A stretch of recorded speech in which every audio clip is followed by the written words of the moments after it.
Devil যতদিন শেষ না হবে ততদিন পর্যন্ত অপারেশন চলবে, স্বরাষ্ট্র উপদেষ্টা। ইসি কোনো রাজনৈতিক দলের পক্ষে বিপক্ষে দাঁড়াতে চায় না সিইসি, এবং চলমান পরিস্থিতি নিয়ে প্রধান উপদেষ্টার সঙ্গে সোমবার বৈঠক করবে বিএনপি। অভিনন্দন ভোরের পাতা প্রাইম নিউজের সাথে আছি ফারহানা প্রীতি। শুনছিলেন সংবাদ শিরোনাম, এবার বিস্তারিত। সারা দেশে অপারেশন ডেভিল হান্ট চালানো প্রসঙ্গে স্বরাষ্ট্র উপদেষ্টা লেফটেন্যান্ট জেনারেল মোহাম্মদ জাহাঙ্গীর আলম চৌধুরী বলেছেন, ডেভিল যতদিন শেষ না হবে ততদিন পর্যন্ত অপারেশন চলবে। রোববার সকালে রাজধানীর ফার্মগেটে মৃত্তিকা সম্পদ ইনস্টিটিউটের নতুন মৃত্তিকা ভবন উদ্বোধনী অনুষ্ঠান শেষে সাংবাদিকদের একথা বলেন তিনি। স্বরাষ্ট্র উপদেষ্টা বলেন, গাজীপুরে যারা ছাত্র জনতার উপর হামলার ঘটনা ঘটিয়েছে তাদের অনেকেই আইনের আওতায় আনা হয়েছে, তাড়াতাড়ি বাকিদেরও আনা হবে। তিনি আরও বলেন, যারা দেশকে অস্থিতিশীল করবে তাদের টার্গেট করে ডেভিল হান্ট অপারেশন চলবে।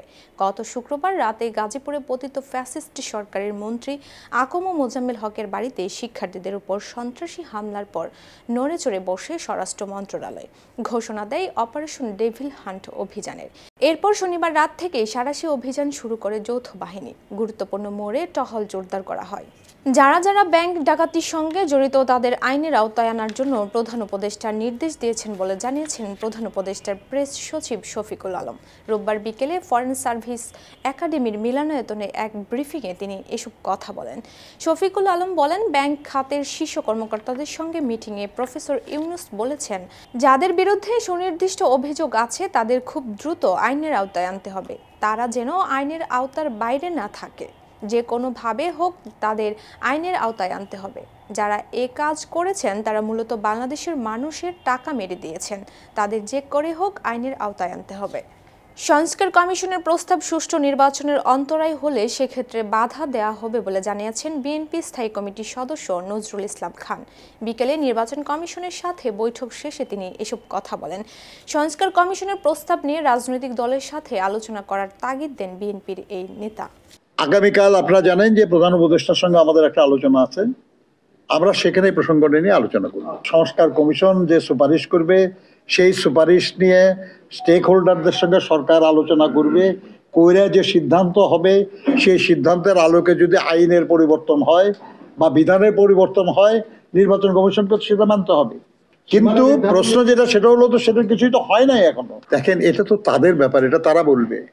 বিএনপির স্থায়ী কমিটির সদস্য গয়েশ্বর চন্দ্র রায় বলেছেন, সরকার রাষ্ট্র পরিচালনায় কতটুকু যোগ্য তা 6 মাসে প্রমাণ হয়ে গেছে। প্রয়োজনে আবার রাজপথে নামার কথাও জানান তিনি। রোববার সকালে জাতীয় প্রেস ক্লাবে প্রজন্ম একাডেমি ও মুক্তিযুদ্ধের প্রজন্ম আয়োজিত আলোচনা সভায় গয়েশ্বর এসব কথা বলেন।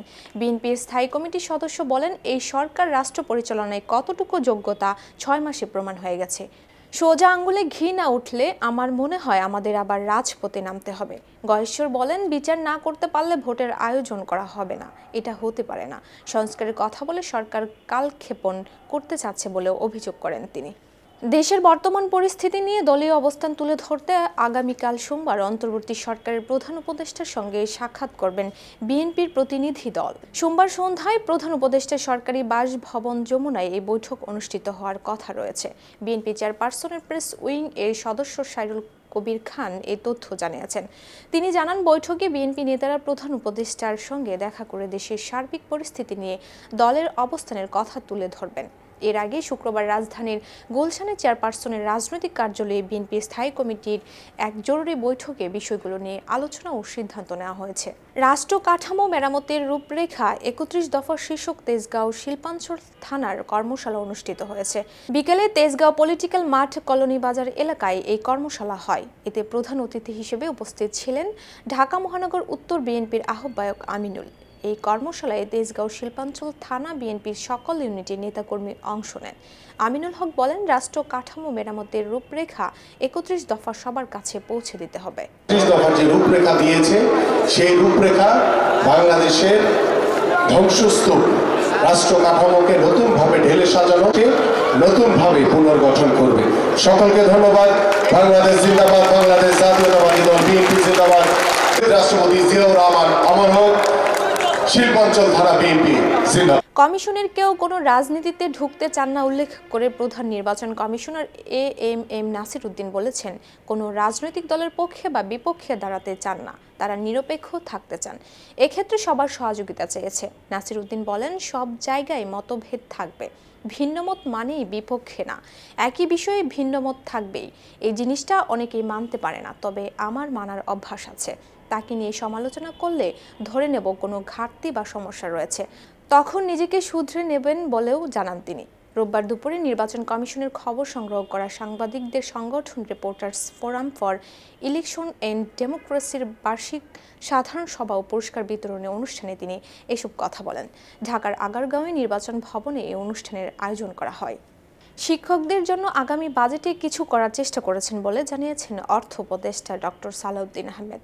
রবিবার সচিবালয়ে বিটে কর্মরত সাংবাদিকদের সংগঠন বাংলাদেশ সেক্রেটারিয়েট রিপোর্টার্স ফোরামের আয়োজিত দেশের অর্থনীতিতে রেমিটেন্সের ভূমিকা বিষয়ক মতবিনিময় সভায় তিনি একথা বলেন।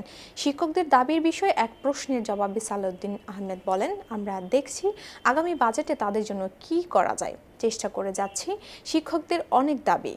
সরকারি কর্মকর্তা কর্মচারীদের মহার্ঘ ভাতার বিষয়ে এখনও সিদ্ধান্ত নেওয়া হয়নি জানিয়ে অর্থ উপদেষ্টা বলেন, সরকারের আয় ব্যয় ব্যালেন্স করতে হয়। অর্থ উপদেষ্টা বলেন, আন্তর্জাতিক মুদ্রা তহবিলের সব শর্ত মানা হয় না, এজন্য অনেক সময় বলা হয়ে থাকে IMF এর শর্তে ফেল করেছে বাংলাদেশ।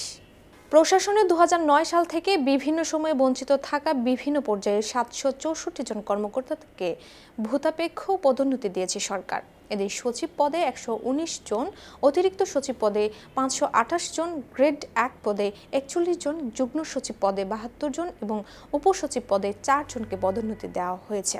রোববার জনপ্রশাসন মন্ত্রণালয় থেকে এই সংক্রান্ত পৃথক আদেশ জারি করা হয়েছে। আওয়ামী লীগ সরকারের সময় পদ, পদবি ও পদোন্নতি বঞ্চিত অবসরপ্রাপ্ত কর্মকর্তাদের প্রতিকার পেতে 30 সেপ্টেম্বরের মধ্যে আবেদন করার সময় ছিল।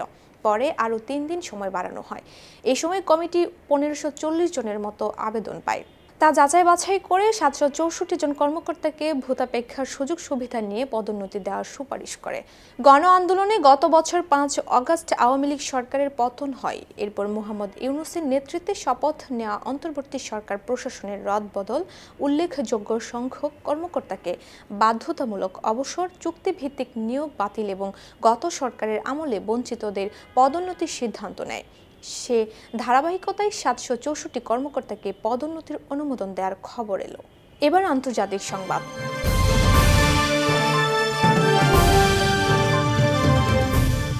ট্রাম্প কানাডার নির্দিষ্ট কিছু এলাকা অধিগ্রহণ করতে চান বলে অভিযোগ করেছেন কানাডার প্রধানমন্ত্রী জাস্টিন ট্রুডো। দেশের ব্যবসায়ী প্রতিনিধিদের সঙ্গে আলাপকালে ট্রুডো আরও বলেন, কানাডার উত্তরাঞ্চলের দিকে নজর দিয়েছেন ট্রাম্প। এই এলাকায় দামি খনিজ সম্পদ রয়েছে। লিথিয়াম, গ্রাফাইট, নিকেল, কপার ও কোবাল্টের মতো মূল্যবান খনিজ সম্পদে সমৃদ্ধ কানাডা। দেশটি তার মিত্রদের এসব পণ্য সরবরাহ করে থাকে। প্রেসিডেন্ট হিসেবে শপথ নেয়ার আগেই কানাডিয়ান পণ্যের উপর 25% শুল্ক আরোপের হুঁশিয়ারি দিয়েছিলেন ট্রাম্প।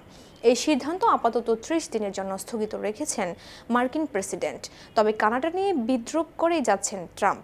কানাডাকে 51তম অঙ্গরাজ্যে ও ট্রুডোকে গভর্নর হওয়ার কথাও বলেছেন ডোনাল্ড ট্রাম্প।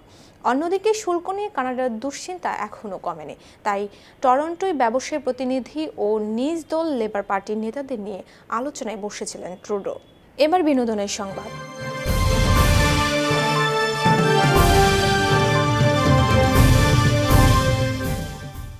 এমন অনেকে আছেন যারা বয়সকে কেবল একটি সংখ্যায় পরিণত করে উদ্দাম বেঁচে থাকতে জানেন, উপভোগ করতে পারেন জীবনের শেষ মুহূর্ত পর্যন্ত। হলিউডের কিংবদন্তি অভিনেতা হ্যারিসন ফোর্ড সেই তালিকার একজন, যিনি 82 বছর বয়সেও যে কোনো তরতাজা যুবকের চেয়েও বেশি উদ্যমী, বেশি পরিশ্রমী আর রোমাঞ্চকর জীবন কাটাচ্ছেন। বিশ্বজুড়ে ইন্ডিয়ানা জোন্স সিরিজের জন্য বিখ্যাত হ্যারিসন ফোর্ড।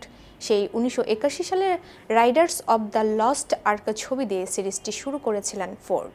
আর 2023 সালে দ্য ডায়াল অব ডেস্টিনি সিনেমাতেও 80 বছর বয়সী ইন্ডিয়ানা জোন্স হয়ে পর্দা কাঁপিয়েছেন এই অভিনেতা। আগের ছবিগুলোর তুলনায় অবশ্য ততটা ব্যবসায়িক সাফল্য আসেনি, তবে ফোর্ডের অভিনয় মন ভরে উপভোগ করেছেন তার ভক্তরা। সেই ফোর্ড এবার 82 বছর বয়সে সুপার হিরো চরিত্র দিয়ে পর্দায় আসতে চলেছেন। বলার অপেক্ষা রাখে না, এটি তার ভক্তদের জন্য দারুণ সারপ্রাইজ হয়ে আসতে চলেছে। সেই সঙ্গে প্রবীণদের মানসিকভাবে অনুপ্রেরণা যোগাবে ফরওয়ার্ডের চরিত্রটি, এমন ধারণাও করা হচ্ছে। এবার খেলাধুলার সংবাদ। দ্বিতীয় টেস্টে জয়ের সুবাস শুক্রবারে পেয়ে গিয়েছিল অস্ট্রেলিয়া। হাতে 2 উইকেট রেখে মাত্র 54 রানে এগিয়ে থাকা শ্রীলঙ্কা আজ সকালে যোগ করতে পেরেছে মাত্র 20 রান। এতেই অস্ট্রেলিয়ার লক্ষ্য দাঁড়ায় 75 রানের, যা অস্ট্রেলিয়া তাড়া করছে 9 উইকেট হাতে রেখে। বিশাল জয়ে 2-0 ব্যবধানে সিরিজ নিশ্চিত করে অজিরা। সর্বশেষ 14 বছরে এশিয়ায় অস্ট্রেলিয়ার দ্বিতীয় সিরিজ জয় এটি। অন্যটি 2020 সালে পাকিস্তানে। 2022 সালে পাকিস্তানের সিরিজ জয় বাদ দিলে এশিয়ায় অস্ট্রেলিয়ায় সর্বশেষ সিরিজ জয়টিও এসেছিল এই শ্রীলঙ্কার মাটিতে 2011 সালে। 8 উইকেট 211 রান নিয়ে চতুর্থ দিন শুরু করা শ্রীলঙ্কার শেষ ভরসা হয়ে টিকেছিলেন কুশল। প্রথম ইনিংসে 85 রানে অপরাজিত থাকা এই ব্যাটসম্যান তৃতীয় দিন শেষে অপরাজিত ছিলেন 48 রানে। আজ তিনি যোগ করতে পেরেছেন মাত্র 2 রান। সব মিলিয়ে শ্রীলঙ্কার শেষ 2 উইকেট নিয়ে ব্যাটিং করতে পেরেছে আধা ঘন্টা। অস্ট্রেলিয়ার 2 স্পিনার নাথান লায়ন ও ম্যাথু কুনেম্যান দ্বিতীয় টেস্টে 2 ইনিংস মিলিয়ে 7টি করে উইকেট নিয়েছেন। কুনেম্যানের 16টির সঙ্গে লায়ন নিয়েছেন 14টি। সংবাদ শেষ করার আগে শিরোনামগুলো আরও একবার। ডেভিল যতদিন শেষ না হবে ততদিন পর্যন্ত অপারেশন চলবে, স্বরাষ্ট্র উপদেষ্টা। ইসি কোনো রাজনৈতিক দলের পক্ষে বিপক্ষে দাঁড়াতে চায় না, সিইসি। এবং চলমান পরিস্থিতি নিয়ে প্রধান উপদেষ্টার সঙ্গে সোমবার বৈঠক করবে বিএনপি। এই ছিল আজকের ভোরের পাতা প্রাইম নিউজ। সারা দেশে সর্বশেষ আপডেট পেতে চোখ রাখুন ভোরের পাতায়। ধন্যবাদ।